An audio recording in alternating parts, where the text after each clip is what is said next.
go back to that basic premise of it all starts with the people.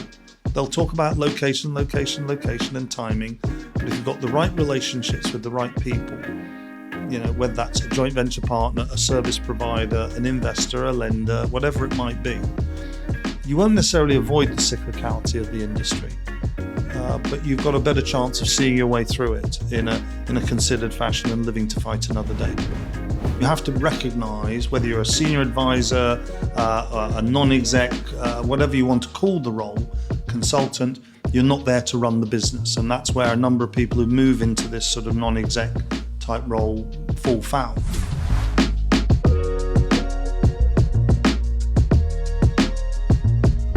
Welcome to the People Property Place podcast. Today, we're joined by an absolute giant of the real estate industry. Names generally don't get much bigger than this, and egos on the flip side much smaller than our next guest, the absolute legend that is Ian Marcus, OBE.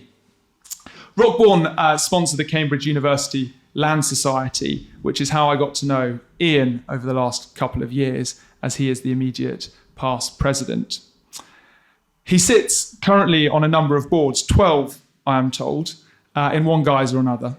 And that's everyone from Eastdil Secured, Elysian Residences, Centre Securities, Work.life, Shurguard Self-Storage, along with a number of others outside the real estate world. Ian is a graduate of the University of Cambridge, having studied land economy. He's held roles at Bank of America, UBS, NatWest, Deutsche and Credit Suisse. And the other day, I heard Ian affectionately named as Three Stripes, because he's got a line through his diary at breakfast, lunch and dinner every single day of the week, meeting someone across the space.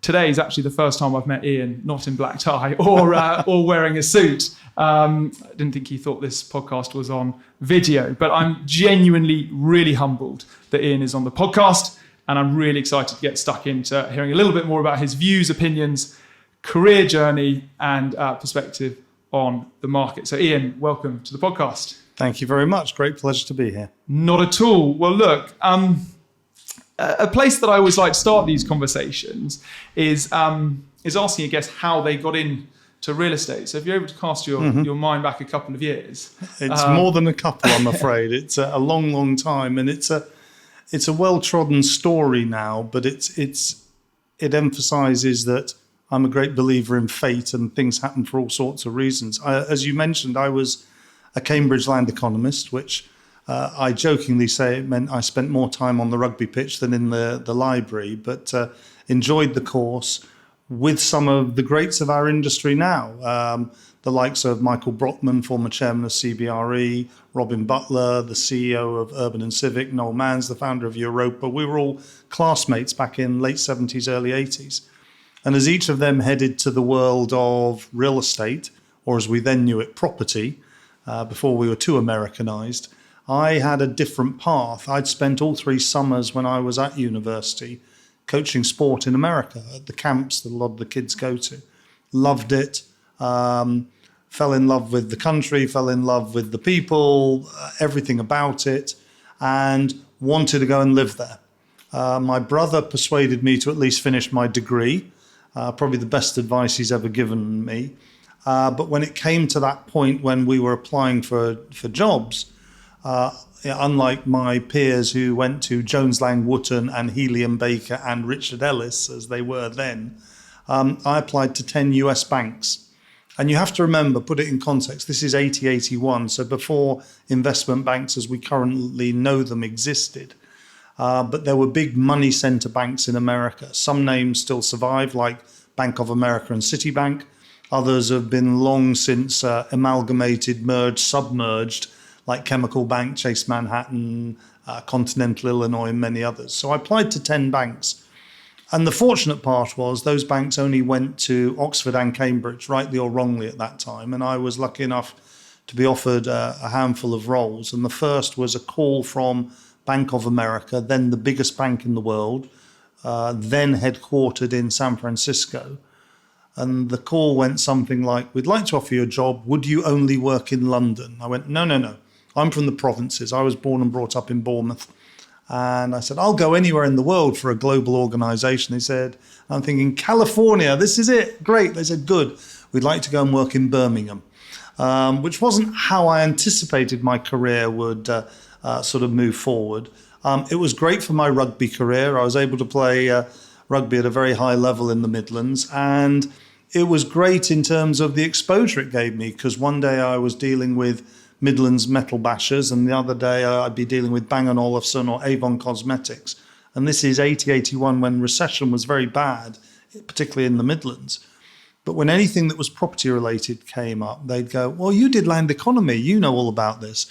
And I'd phone Robin, Michael, Noel and go, explain this to me. Rents and yields, how does that work? And they were very generous with their time. And then after 2 years, I had the opportunity to move to London, and they sent me to the property lending team. And that was when I really began to both recognize and begin to foster relationships. That's when I first met companies, some of which still exist, like Hammerson and Heron, and others which have long been subsumed as well, like MEPC, London Merchant Securities, and others. And I was part of the team, the very junior member of the team that funded the first phases of Broadgate, etc. Wow. And so I enjoyed that developing as a property lender for 5 years. And then Big Bang came along when we created these financial supermarkets through the deregulation of the market. And my boss was poached by UBS, that had then bought a stockbroker called Phillips & Drew, and said, come with me. And I went and had the honor of sitting next to, over your career, you have some mentors and some guiding lights. A wonderful man called James Hislop, who was one of the senior directors at Phillips & Drew. And I rode on James's coattails for 4 years when we floated a number of the trader developers of the 80s, that most of which went bust in the 90s. But great experience again. So I was learning capital markets, corporate finance, how the public equity markets really functioned. One of the gentlemen I worked with then was a young surveyor we'd taken from a firm called Erdmans, because we thought we were all going to securitize real estate. And we hired a guy called Mark Gilbard, who you may or may not know of, the founder of Moorfield now. And Mark came over as an equity analyst, and we worked together for a while. And he left a few years later to go to NatWest, and called me up very quickly and said, you've got to come here. We've got the #1 equity research team, which he was leading, the most innovative, creative, structured finance team led by people like Richard Mully, who's now the chairman of Great Portland, and a bunch of others doing some really interesting things. And the backdrop was, of course, that NatWest themselves were the biggest lender on commercial real estate in the UK because of the relationships they had with the likes of British Land and Slough Estates and many of the other big companies at the time. So I joined NatWest, and I had a sort of coordinating role of pulling some of that stuff together, and again sat in the corporate finance department. And then, I sat in that seat effectively for 7 years. But then NatWest sold its investment bank to Bankers Trust. And my old colleague Richard Mully had gone there, and he said, come on, join us. You can run investment banking. I'm doing the principal investment. And it was an interesting lesson, and Richard and I talk about it quite often, that I went on his recommendation, encouragement, and a month later he left to go and run Pricoa, his real estate business. So do you attach your career to a person or an individual or a firm is quite interesting. But it was great. Again, great learning curve. And Bankers Trust, contrary to popular belief, when one thinks of principal investment by banks, you think of Whitehall at Goldman's and Mesref at Morgan Stanley. Bankers Trust were actually the first US bank to do that in Europe, and Richard was the sort of founding father of that. And within 6 weeks of us coming together, we wrote a check for $100 million to put into a firm that was sort of up and coming, but no one really understood what they did, called Regis. Oh, yeah. And I went on the board for Mark Dixon's company for several years till eventually it IPO'd. So at each stage, I've sort of been involved in some really interesting things. At B of A, it was the first phases of Broadgate. At UBS, it was IPOing and working with these trader developers, names which would mean nothing to your audience, but real movers and shakers at the time, like Mountley. Then you go to NatWest and you start doing these innovative transactions. And then Bankers Trust took it on to a new level and gave me exposure to principal. But 2 years later, in the world of mergers and acquisitions was happening, Bankers Trust itself was bought by Deutsche Bank. A very strange period because they were trying to amalgamate 5 companies. This is 98, 99 now. And really fascinating, but the politics got in the way of a lot of things. And it became very frustrating. So 3 of us left Deutsche Bank, or once the deal had been done, and were asked to go and establish a real estate function at Credit Suisse. And of course, Credit Suisse today, there's lots we could talk about the story of what's happened and why it happened, and I have my own views. But I was privileged to run their real estate businesses for 13 years and coordinating it across the firm. And again, we did some phenomenally innovative things, such as the advised on the sale of 25% interest in Regent Street to Norge, which was their first ever real estate investment. Fast forward, I then got invited through a process to become a Crown Estate Commissioner. Yeah. We also financed what people will remember post the millennium as the Dome, which became the O2 Arena, now the most successful music venue in the world. And we financed that and refinanced it twice. Fast forward 20 years, I'm a senior advisor to Phil Anschutz and AEG. So again, it all gets back to relationships. Great time at Credit Suisse. Had its ups and downs as most of the investment banks did, but we did a lot of good and innovative things. And 2012, I decided I'm not going around the block again. Unfortunately, it wasn't specific to Credit Suisse. I found myself spending more time doing compliance, HR, than doing deals and meeting people. Perks of being good at the day job. Yeah, I mean, and look, it's an investment banking trait. You promote people up who are great at doing deals and generating fees, and you turn them into managers. Yeah. And there aren't many deal doers who are good managers. I mean, I hope my team at the time, and we all do keep in contact, and they're spread around the globe now doing different things, would say, we did things in our own way in a very special way. But I just found it very frustrating. And so I decided, hang up your boots. And I didn't really know what I was going to do. I had the privilege then of being on a Crown Estate Commissioner. I'd also begun what became a 14-year career of chairing one of our now King, the then Prince of Wales' charities called the Prince's Regeneration Trust, which was a totally different world, which we can come back to if you'd like. And more by luck than judgment, found myself in this plural existence to today, as you say, in various guises, having 12 different roles. And as I always say, genuinely tongue-in-cheek, my wife doesn't want me at home and my golf isn't good enough, so I might as well do something I enjoy.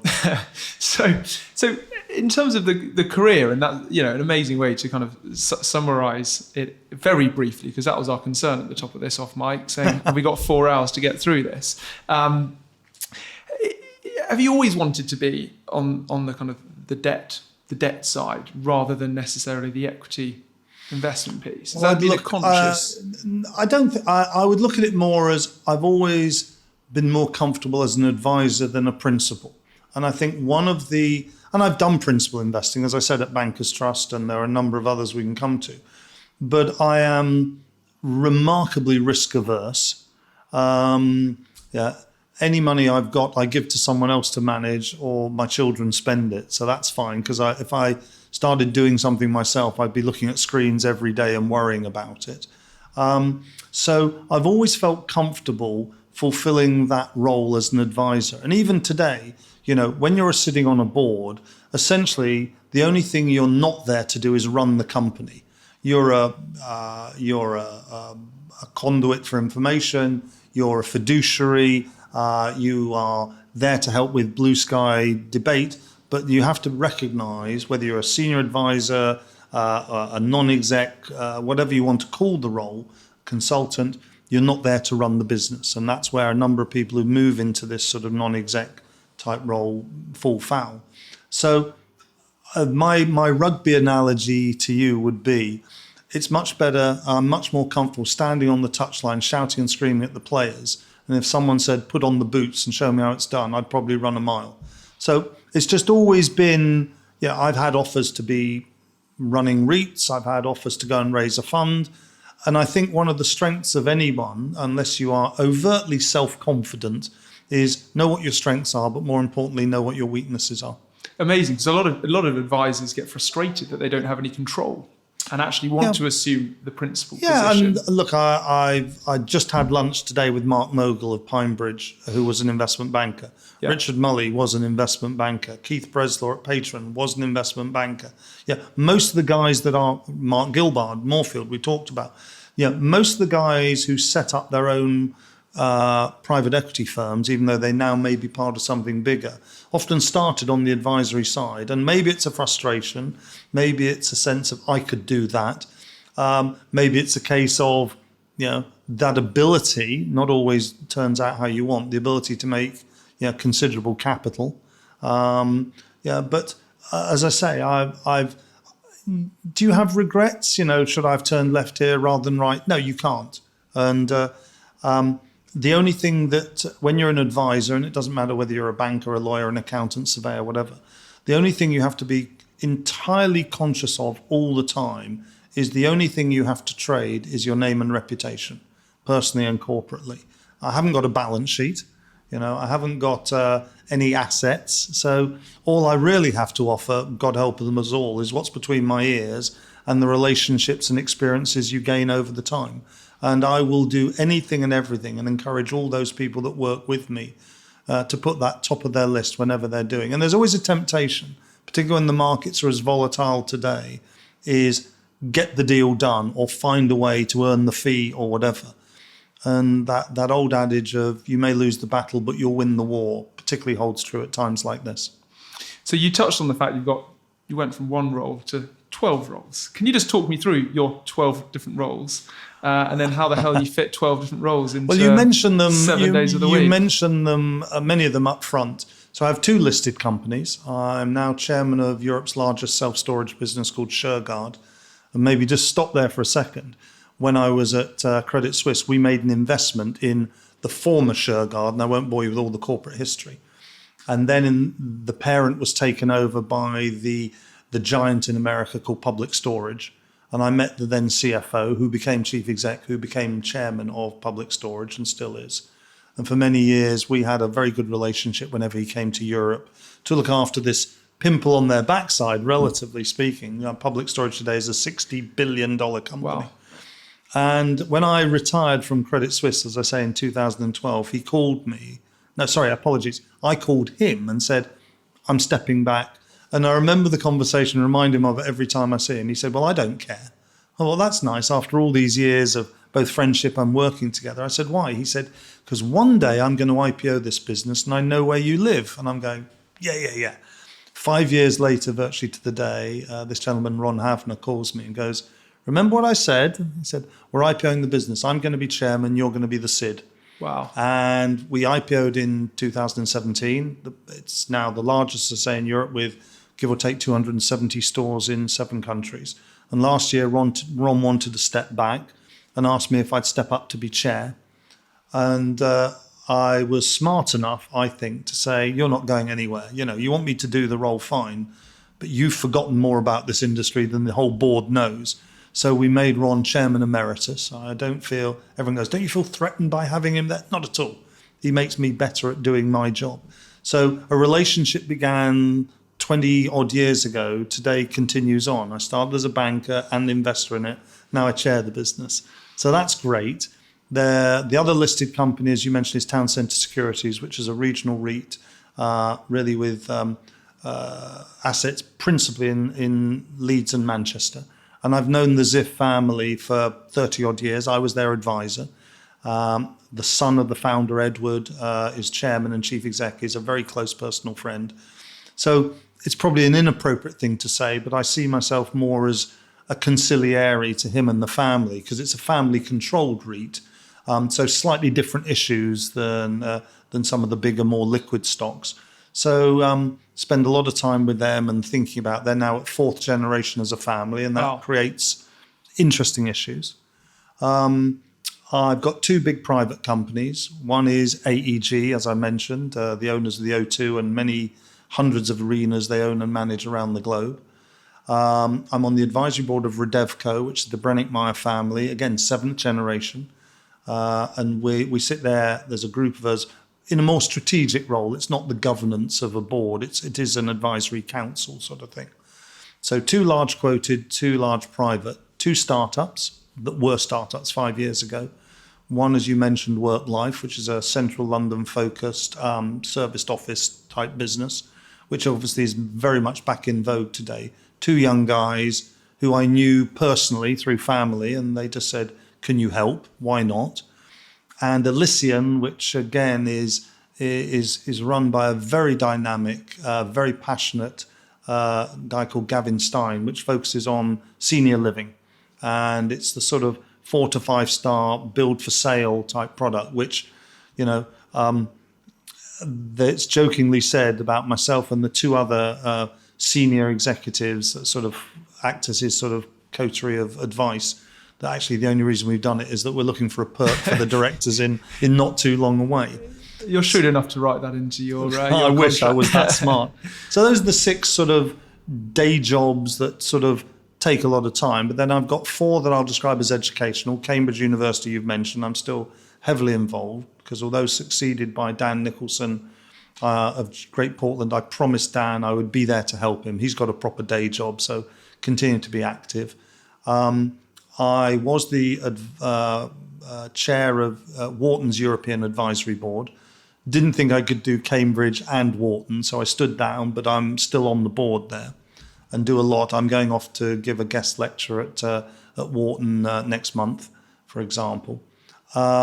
Aberdeen University, which may seem a strange one for someone, a true southerner, but one of my lecturers from Cambridge 40 odd years ago is now the Vice Chancellor at Aberdeen. He's just about to retire. And he said, would I be interested in becoming a visiting professor? So I go there twice a year and lecture and spend a lot of time with the students, mentoring, telling them the sort of stories that we're talking about today.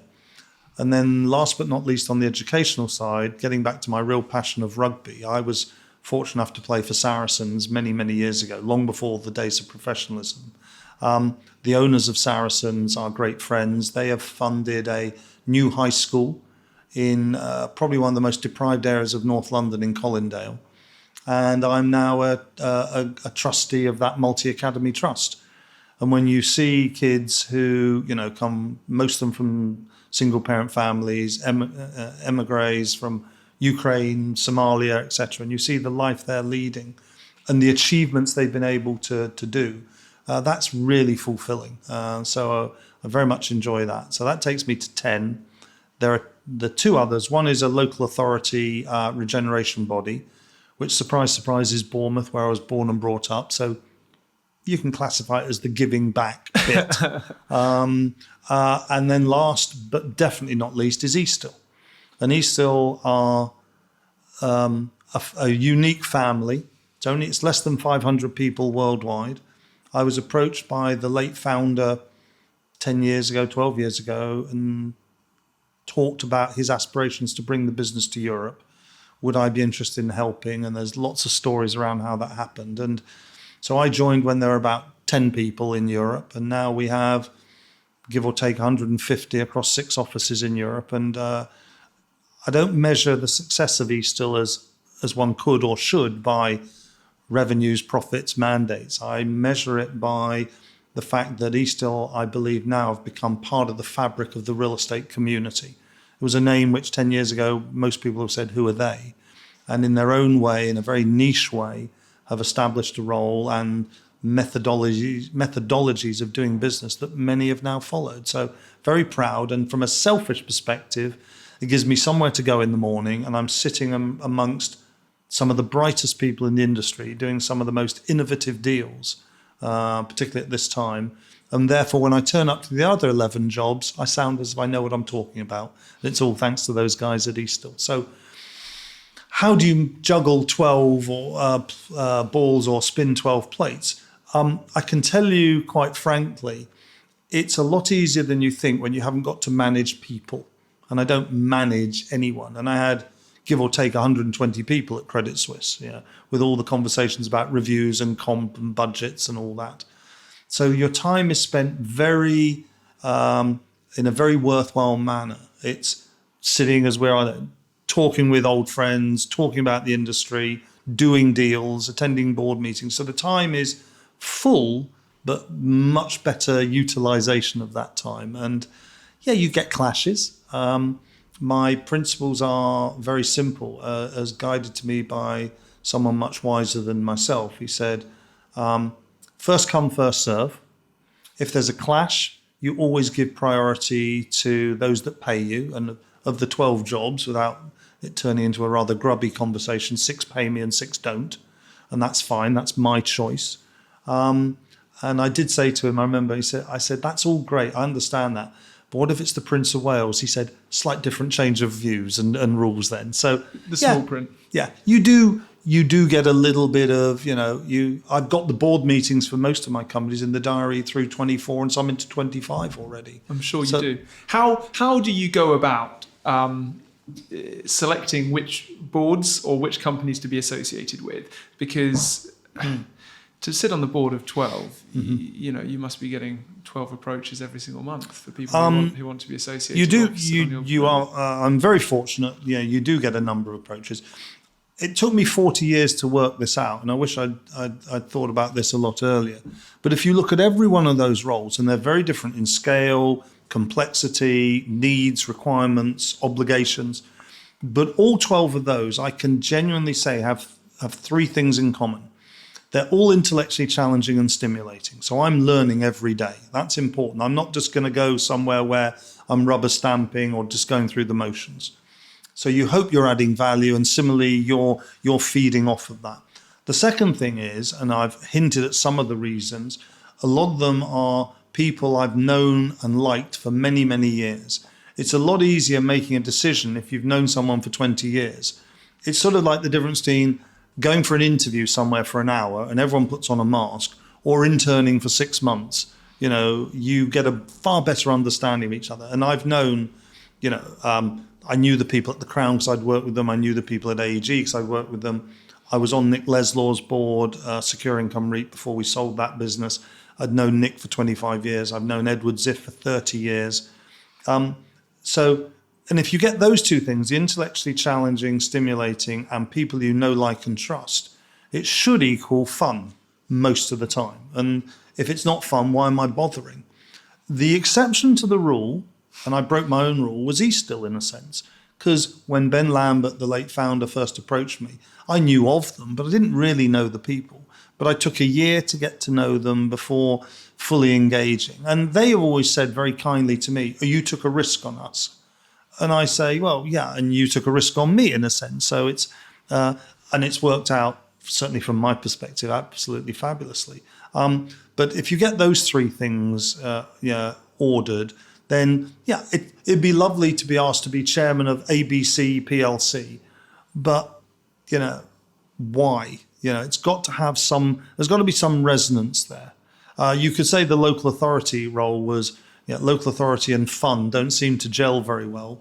But I did feel, having spent my first 12 years in Bournemouth, it would be nice to go back and do things and try and help. Now, we've had 2 hiccups along the way in that our chairman was Lord Bob Kerslake, who sadly passed away very suddenly.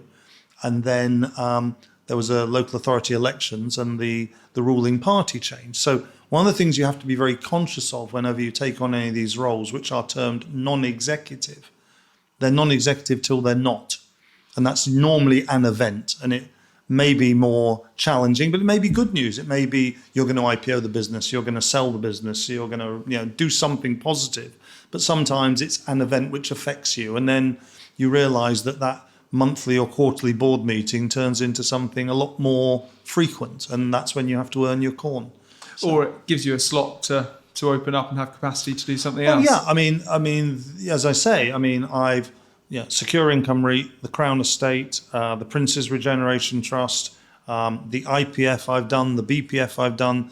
You do these things, and there is a sort of resonance. These things do come off after time, and then you get to a certain stage in your life when you go, do I replenish or do I just sort of enjoy a bit more free time? And don't get me on this subject, but of course my pride and joy are my 4 grandchildren, who my wife always encourages me to spend a lot more time with them, because although they'll always love me, when they're probably 10, 11, 12, they probably won't want to spend time with me. So I'm trying to make more use of that, from the rather what may seem mundane things of picking them up from school or going to sports games with them or taking them to the movies and engaging with them. And when I've had enough of them, of course, and they get a bit feisty, I just give them back to their parents.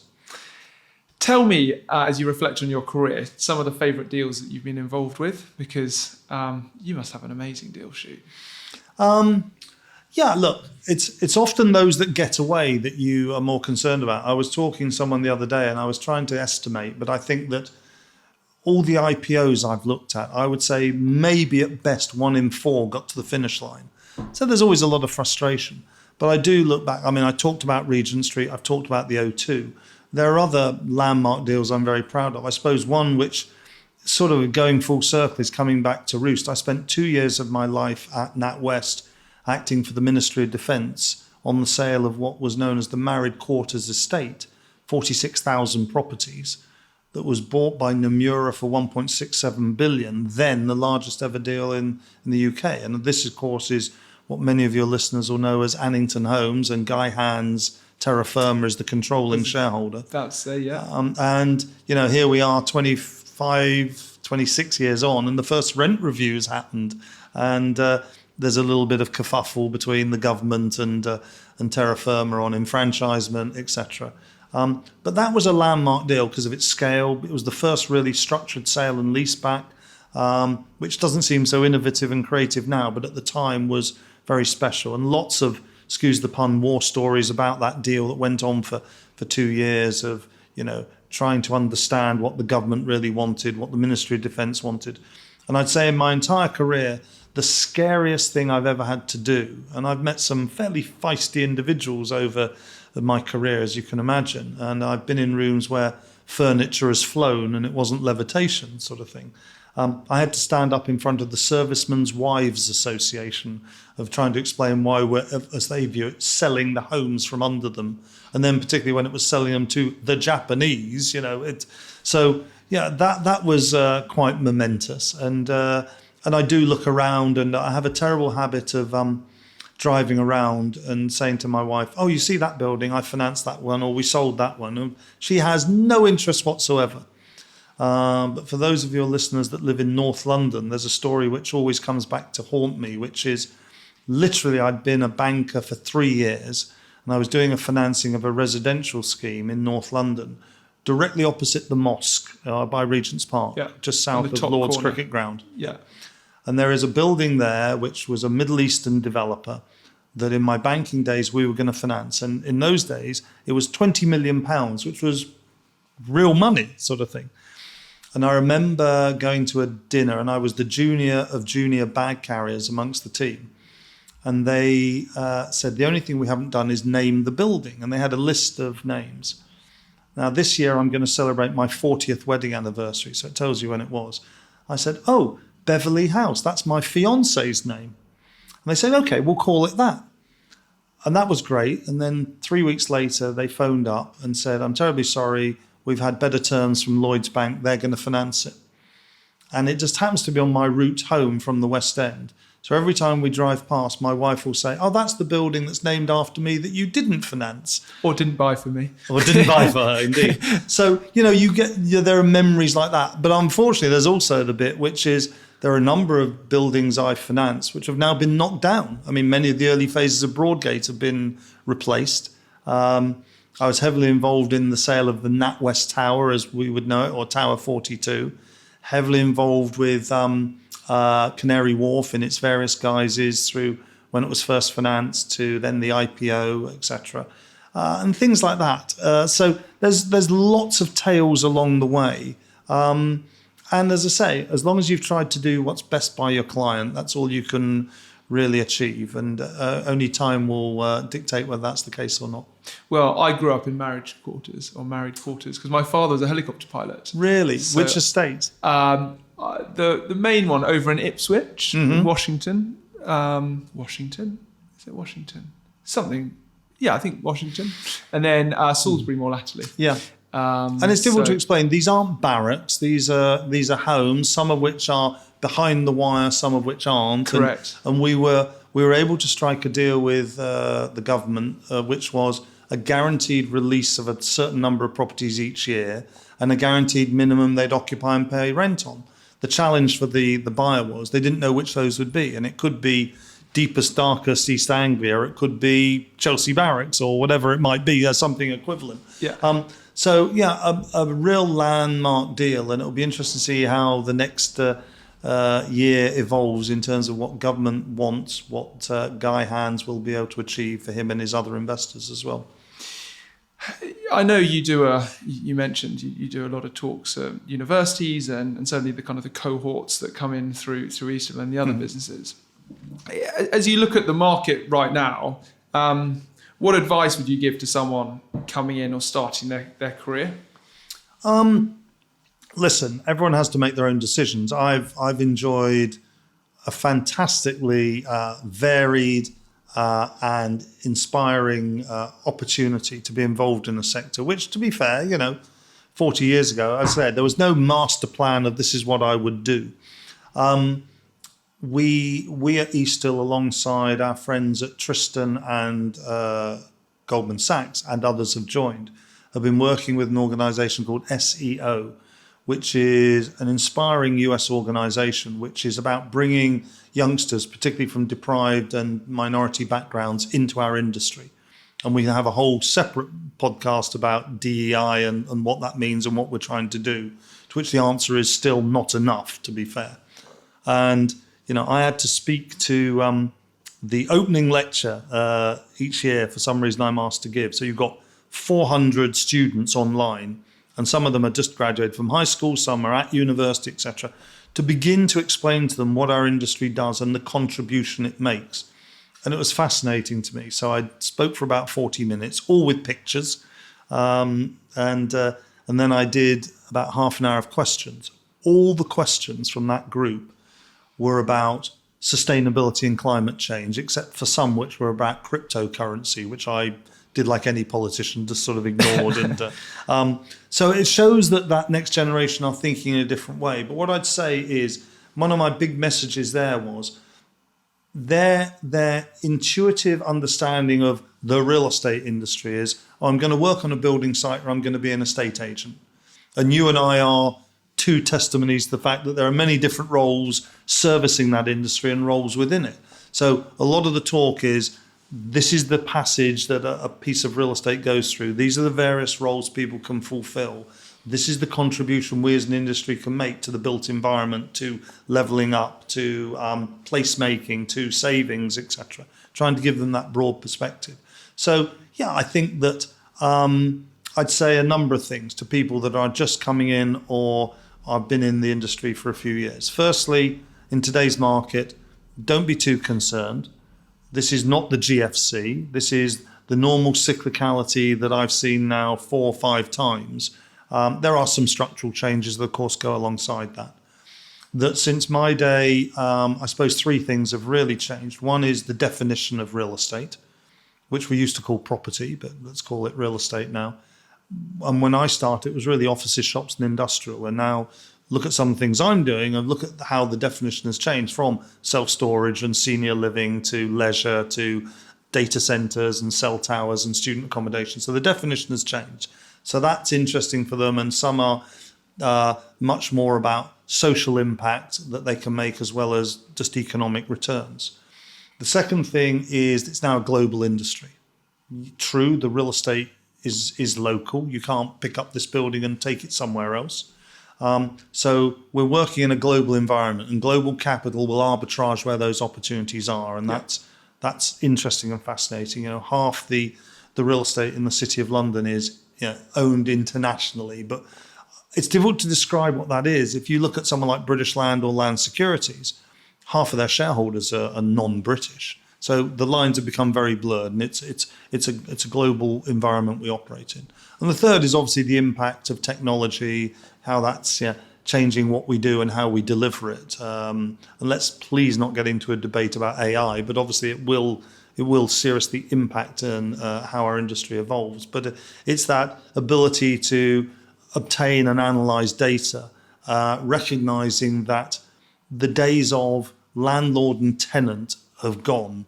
We are a service provider of space, and we have customers, and we have to teach the next generation those skills. So in times like this, it's quite interesting. Of course, we have to look at the financial capital and what we do and how we do it. We also have to look at our human capital and actually look at any business. The bulk of the people in those businesses today have never seen a rising interest rate environment. So this is a change, and they're sort of going, well, what do we do?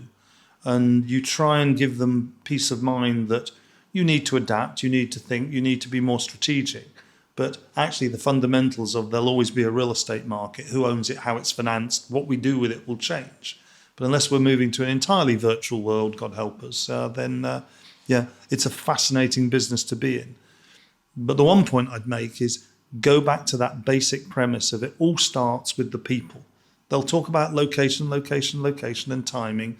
But if you've got the right relationships with the right people, whether that's a joint venture partner, a service provider, an investor, a lender, whatever it might be, you won't necessarily avoid the cyclicality of the industry, but you've got a better chance of seeing your way through it in a considered fashion and living to fight another day. So can't emphasize the importance of those relationships. And as you heard right at the beginning, they started for me at turning up to lectures now and then, and building, and those people I mentioned are still good friends, and that holds you in great stead as you go through your career. As you look across the real estate industry, we kind of touched on a few subsectors there. Where do you see the opportunities, and what type of sectors and what kind of plays? Well, it's difficult to answer because I think it depends on a number of things. One, it depends on your appetite for risk. Secondly, it depends on the time frame you're operating in. If you're saying, what can make me money in the next 3 years versus what could be a generational investment, that changes. And it depends on the geography as well. So difficult to generalize. But if you think closer to home for us, we can learn still a lot of lessons from the US, where they've experienced the emergence of new asset classes over many years. And then we've sort of dragged those over to Europe and amended them as appropriate. So you see the emergence of multifamily, of life sciences, of logistics, etc. Those were markets that we understood 10 and 20 years ago in the States. So there was a time when that was going to come here. Just as in the financing market, we had REITs and securitization and CMBS, were eventually going to come to Europe in some shape or form. So it really does depend. But if things are can work within a politically and regulated environment, and you look at supply demand and you look at demographics, that does point you towards, and more by luck than judgment, I found myself in them, areas like self-storage and senior living and student accommodation and hospitality, leisure in the broader sense, as we change what we do and how we spend our work, live, play within our lifespan. So those are the sectors I like, and I've been fortunate, and say there was no master plan, to find myself involved in a number of those businesses. And so in terms of particular individuals or kind of heroes or titans of the industry, who would you kind of defer to or look to? Oh, many. I mean, and as I say, I was brought up in a different era where greats of the industry, such as Sir John Ripblatt and Elliot Bernard and Gerald Ronson and others, have given me a lot of time, and they were very engaging, but they were very much rulers of their worlds they operate in, and I don't know whether they would either enjoy or relish or be able to prosper in the same way in today's environment.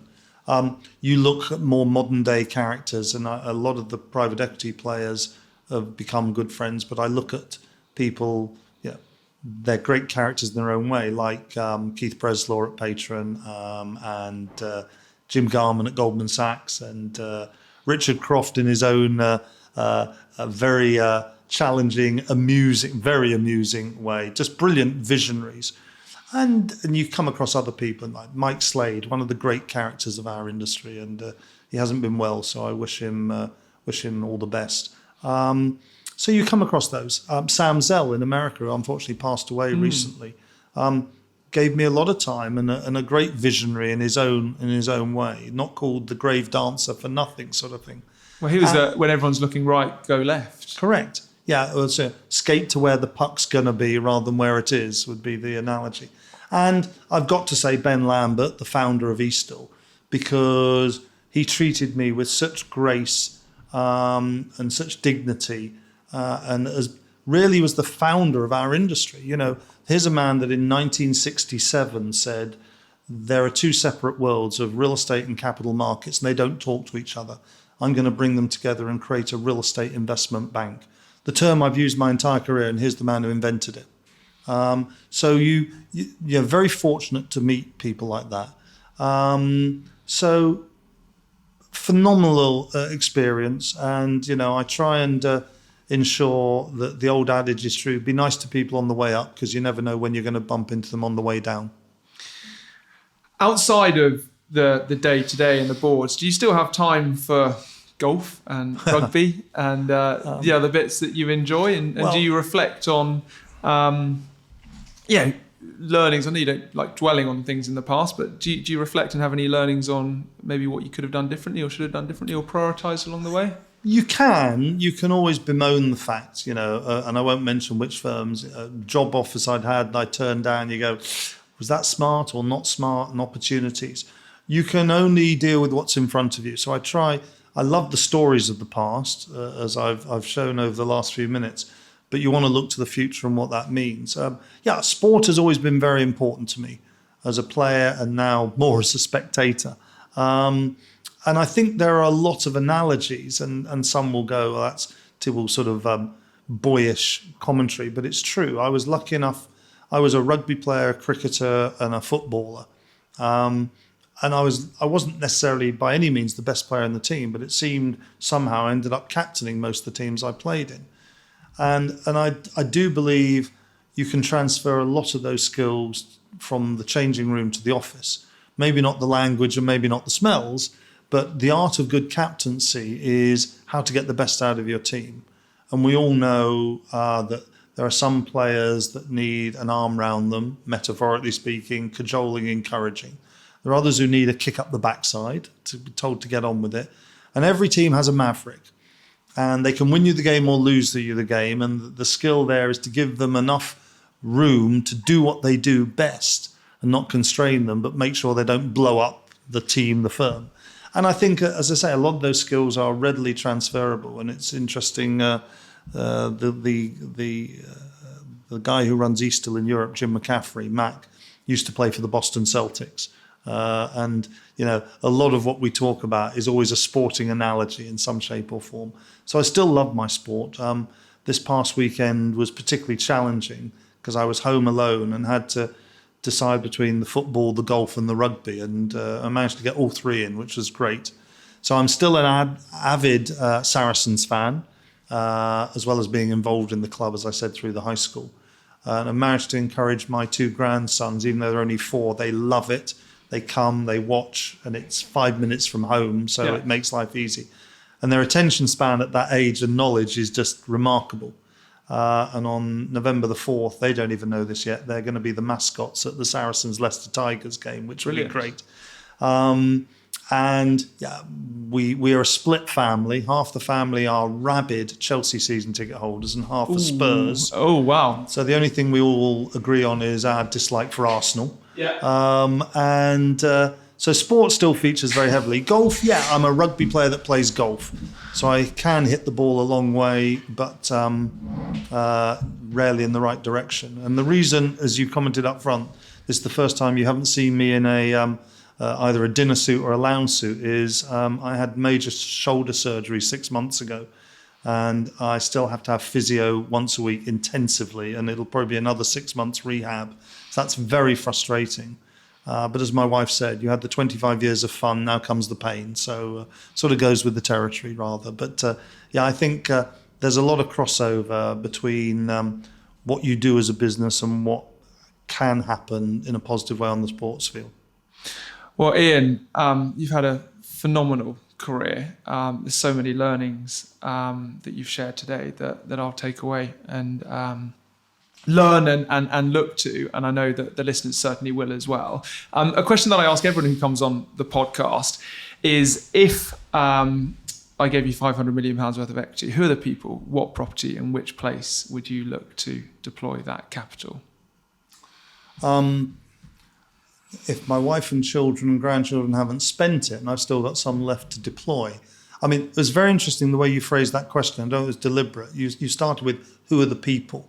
And as I said earlier, that's where you start. I wouldn't necessarily, I'd have a view, but would I be a great stock picker to go and buy that office building or that industrial estate or that shopping centre? Probably not. So what I'd probably do is identify the best of class in those sectors, which I think do have real upside. Mentioned them earlier, things like senior living and self-storage and one or two others.